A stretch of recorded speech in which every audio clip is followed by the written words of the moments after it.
Halo teman-teman, Assalamualaikum warahmatullahi wabarakatuh. Perkenalkan, nama saya Kahar Muhammad. Pada kesempatan kali ini saya akan menyampaikan tentang bagaimana teknik-teknik yang diperlukan ketika menghadapi wawancara kerja. Sebelum memasuki pembahasan, saya akan sedikit mengutip perkataan Thomas Alva Edison. Jenius adalah 1% inspirasi dan 99% keringat. Tidak ada yang dapat menggantikan kerja keras. Perbanyaklah praktek.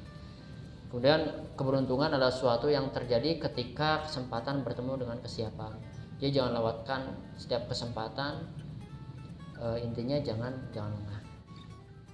Masuk kepada pembahasan, yaitu tentang wawancara. Apa itu wawancara? Wawancara atau interview adalah kegiatan tanya jawab yang bertujuan untuk mengumpulkan informasi. Bentuk informasinya bisa berupa tulisan maupun langsung secara lisan juga. Kemudian ada prawawancara kerja. Yang pertama dari prawawancara kerja yaitu kenali potensi diri teman-teman.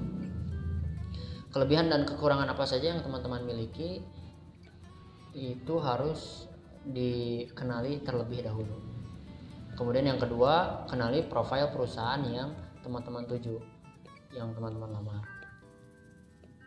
Yaitu salah satunya ada corporate culture. Corporate culture yaitu budaya perusahaan. Budaya perusahaan itu bisa terjadi karena peraturan dan SOP yang diterapkan oleh perusahaan maupun yang secara alami, yaitu yang terjadi karena kebiasaan atau budaya yang dilakukan oleh karyawan yang ada pada perusahaan tersebut. Dan juga ada standar kompetensi SDM. Jadi kenali dulu standar kompetensi SDM yang ada di perusahaan itu bagaimana. Dan ada sistem kerja dan lingkungan kerja. Jadi sistem kerjanya bagaimana dan lingkungan kerjanya bagaimana. Dikhawatirkan lingkungan kerjanya membuat kita malah bad mood atau down ketika bekerja. Kemudian yang ketiga, lakukan identifikasi lokasi perusahaan. Jadi coba dicari tahu lokasi perusahaannya itu ada di mana, ada di daerah mana atau sekitar mana. Jangan sampai karena lokasi tersebut apabila jauh kita harus pulang pergi ketika diterima kerja, kita kerja di sana dan ternyata kinerja kita berkurang karena domisili kita yang jauh atau energi yang habis hanya ketika di perjalanan. Dan yang keempat, siapkan secara fisik dan mental untuk membangun citra positif. Siapkan fisik dan mental teman-teman juga agar terkesan positif dan membangun citra dari perusahaan tersebut. Kemudian masuk ke tips sukses wawancara kerja. Yang pertama ada jaga kebugaran fisik dan penampilan. Baju dan parfum sesuaikan dengan kebiasaan atau culture yang ada di perusahaan tersebut. Kemudian yang kedua, datanglah tepat waktu dan berpikir positif.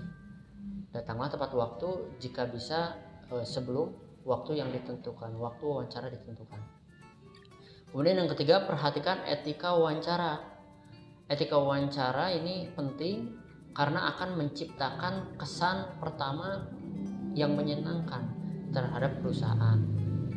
Dari perusahaan, first impression itu sangat penting karena akan mempengaruhi keputusan yang akan ditentukan untuk kita nantinya.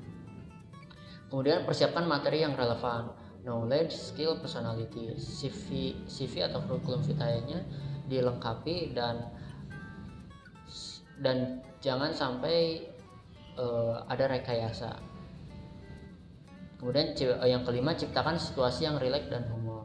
Jadi dengan situasi yang rileks dan humor yang diciptakan oleh kita sebagai yang diwawancarai itu lebih mengesankan bahwa kita itu memang mengetahui dan ahli dalam bidang tersebut. Kemudian selanjutnya yang keenam, jawablah dengan fokus, berdasar, sistematis dan dapat terukur. Jawablah dengan fokus, yaitu tidak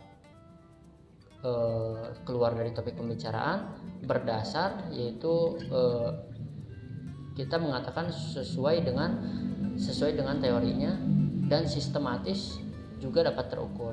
dengan kita memaparkan secara sistematis itu menandakan juga bahwa kita itu memang ahli dalam bidang tersebut. Kemudian ada sedikit yang saya mau sampaikan, yaitu hal tabu yang harus dihindari ketika wawancara kerja. Apa saja itu? Yang pertama itu ketidakkompetenan pada posisi yang dilamar. Jadi jangan sampai karena kita kurang terlihatnya kayak kurang minat gitu, kemudian ada informasi yang diberikan tidak benar, terlalu banyak rekayasa. Jangan sampai kurikulum kita dan juga pengalaman kerja sebelumnya juga kita ada sedikit rekayasa atau ketidakbenaran. Menceritakan hal-hal negatif dari perusahaan sebelumnya. Jika memang sebelumnya pernah kerja dan kita menceritakan hal-hal negatif pada perusahaan sebelumnya, itu sebaiknya jangan dilakukan, karena setiap perusahaan punya masalahnya masing-masing, dan apabila ada orang yang menyampaikan hal-hal negatif dari perusahaan sebelumnya, itu terkesan bahwa dia itu lebih sering mengeluhnya. Dan biasanya harapan perusahaan itu untuk merekrut orang-orang yang dapat membantu kemajuan di perusahaan. Mungkin itu dari saya. Sekian yang dapat saya sampaikan.